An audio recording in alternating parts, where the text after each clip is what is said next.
Ashley asked me if I'd write her a song, so I wrote her a song for her awesome show. Her show is cool and it's lots of fun, so get your popcorn ready. Everyone, who will she interview on her show today? The Jonas Brothers or Nick Lachey? Hi, welcome to the Awesome Ashley Show. Today I have a very, very special guest and some of my awesome friends joining me today. And we're going to talk about health and wellness today, because yoga is part of health and wellness. So I'm here welcoming Sahidi Williams. She's my yoga teacher. She teaches me yoga. Hi, Sahidi, how are you? Ashley, thank you for having me on your show. Thank you guys for coming. Thank you guys for all coming. Sahidi, how did you get started with yoga? It was probably 7 years ago, maybe longer, that I was young. I'm still young, no. I had a lot of stress and anxiety in my life, and it was coming up every day, and I started exploring different ways of coping with it, and yoga was one of them that I really liked and enjoyed. So I started doing it, and it evolved into me becoming a teacher and teaching kids and adults in the company that I work for. Did you start teaching right away, or did you get involved in it first? How did that all work? Oh, no, I got involved in it first, and I was probably doing it for maybe over a year, and I noticed how much it helped with my stress and anxiety, and the people that we work with in my company often struggle with the same stuff, so I thought it'd be a really good idea for them to have the opportunity to do yoga. And I started asking other people to come teach it. I couldn't find anybody to come teach it. So at one point my boss Greg was like, why don't you just do it? So I started doing it with the clients, and I wanted to be better at it. I wanted to do more for them. Like, I was just doing it myself. I wasn't certified or anything. So eventually I ended up getting certified so that that was one of my questions. You had to get certified and trained. Yes. So I did that so that I could better teach the clients at my company. And so now do you teach it every week? How does that work? Well, it's off and on, but right now I'd say I teach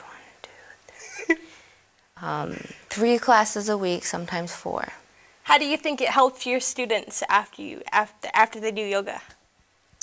Well, most of my students have a variety of different disabilities, so it helps, I think, each of them in their own way.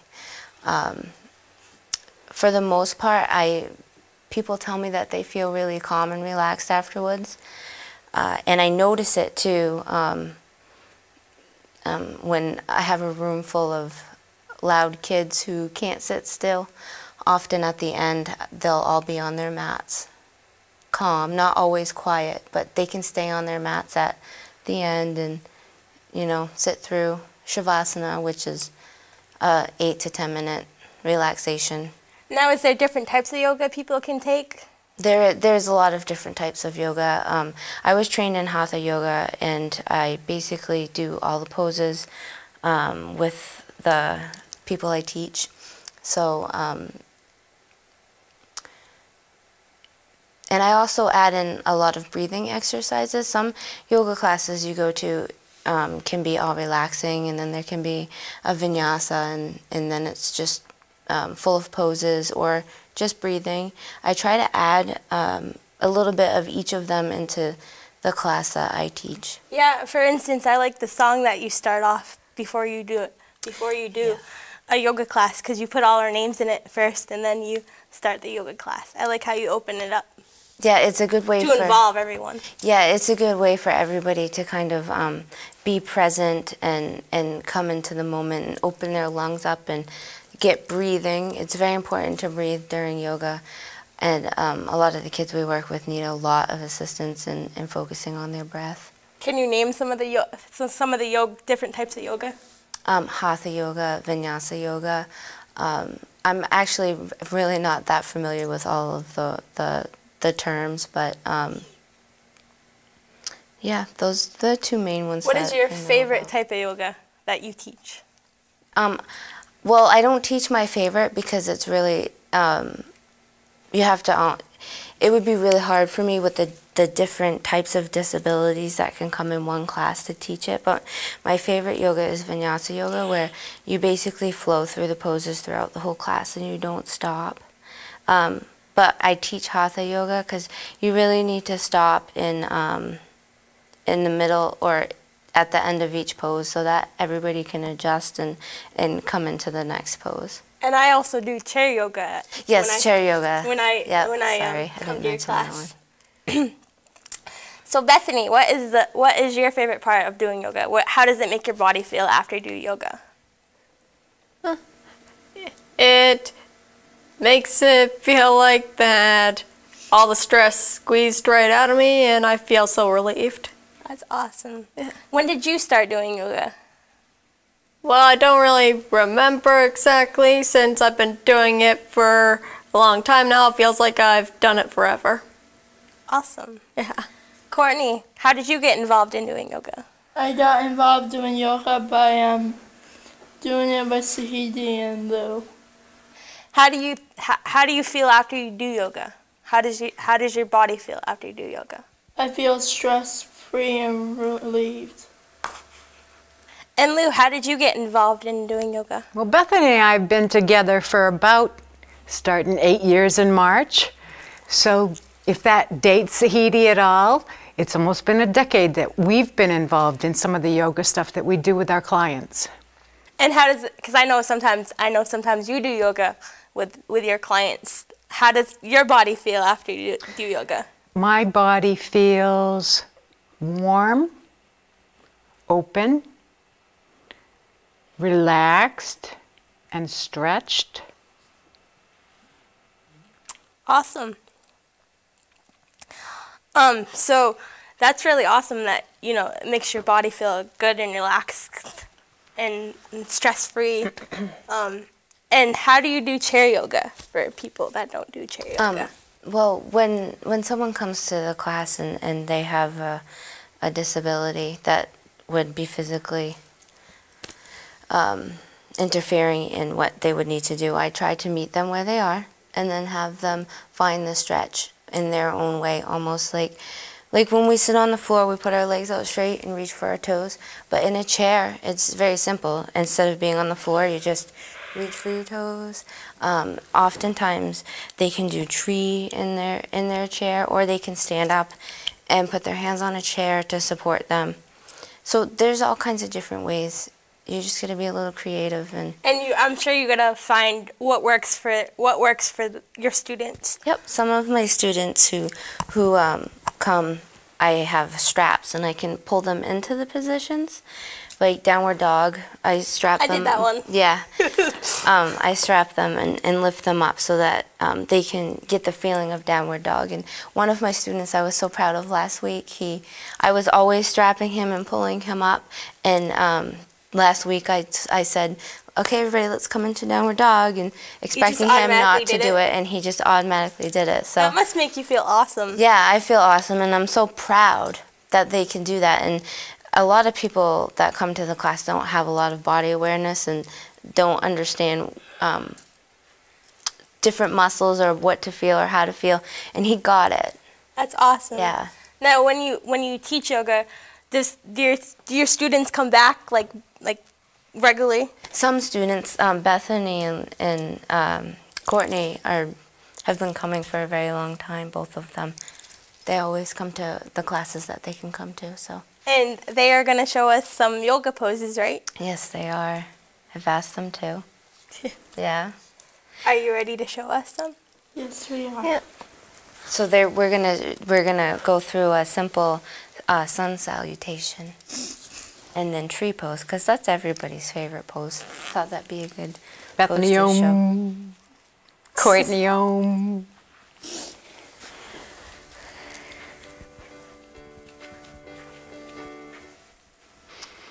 So we're gonna come down to our hands and our knees.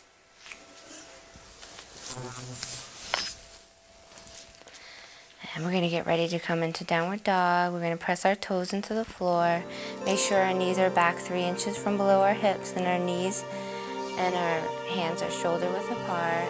We're going to Inhale. look up straight ahead. And on our exhale, And we're going to come exhale into up. downward dog. Pressing your heels to the floor, your inner thighs are rolling out behind you. Your sternum's going towards your feet. Inhale, you're going to come into plank. Nice and strong. Courtney, pick your bottom up a little bit. Yep. There you go. Relaxing the shoulders. Exhaling into cobra. Breathe. Courtney's coming into half cobra. And Bethany's going to stay in full cobra. Nice job, Beth. On your next exhale, you can come back into downward dog and start to walk your feet towards your hands or your hands to your feet.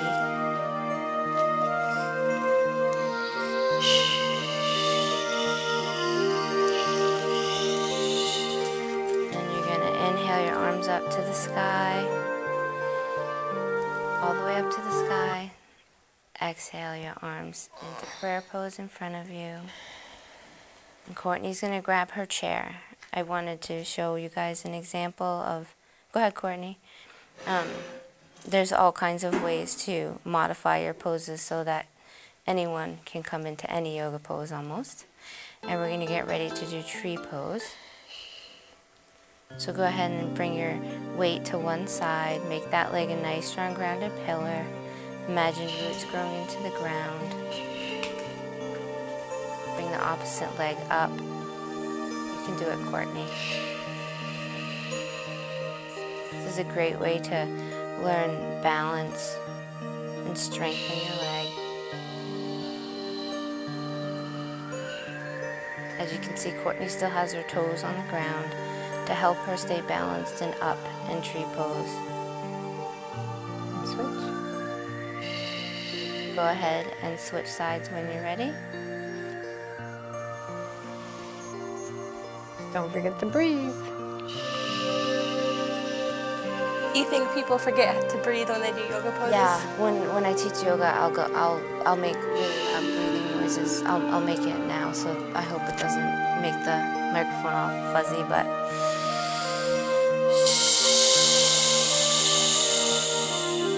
and it helps remind others to breathe. And oftentimes when I teach, we'll make animal noises. That's cool. Yeah, and then they get really into it. And we'll do yogi says. Ashley, Lots of fun with it. part of the focus on the breath also gets them to come in and quiet. That makes sense. It So you guys quiets can the come mind. to a seated position. When you're ready,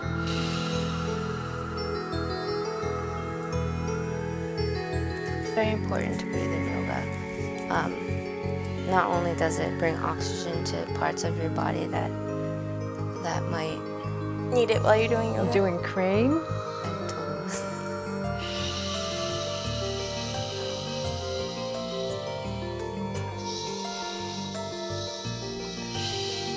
Switch.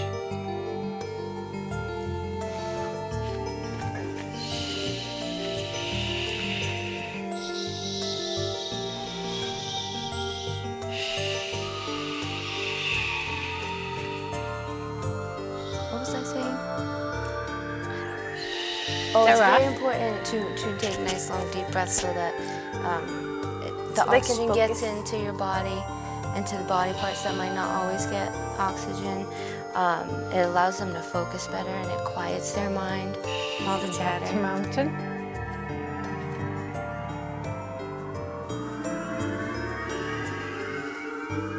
Mountain is a very, looks like a very simple pose, but I've often heard people say it's one of the hardest poses because you basically stand very still. And you have to keep straight. Keep straight, your spine's nice and tall, your sternum's lifted, your arms are relaxed. You can't feed into little scratches, you gotta just stay still. Itches, little itches. That's gonna be a hard one to do. Yeah. And focus on your breath, and you soften your eyes, you find something to gaze at.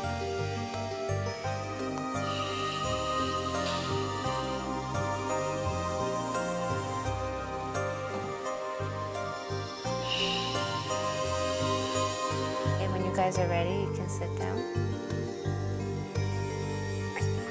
Come back to the back of your mat, Courtney. Yep.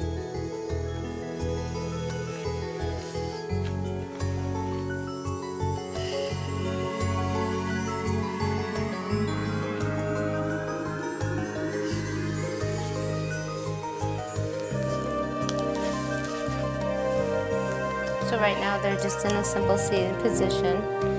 Usually at the end of every yoga class, they'll lie down in Shavasana for 8 to 10 minutes, just laying there, letting their body relax into the mat.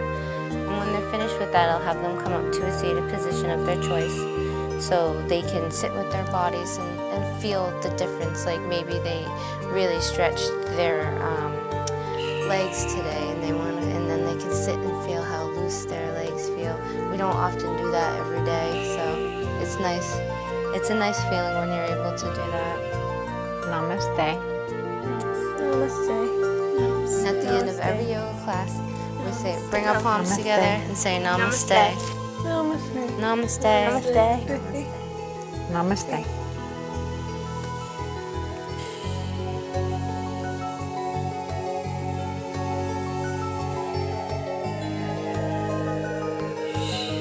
Thank you, girls. Thank you so much for showing the audience how you do some yoga poses.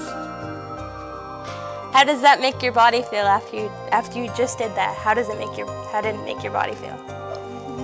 You can go first. Totally flexible. Flexible. Courtney? More awake. More awake, yeah. Sun salutations are usually good for building up your energy. I think anyway. I always feel more energized after a simple sun I always feel salutation. relaxed after. Like my body After feels... the whole class, right. But after a sun salutation, I don't know if you've ever been to a class where we do a full sun salutation. I don't know. I went to the one where Courtney and Bethany went, but they go every week, so. Yeah.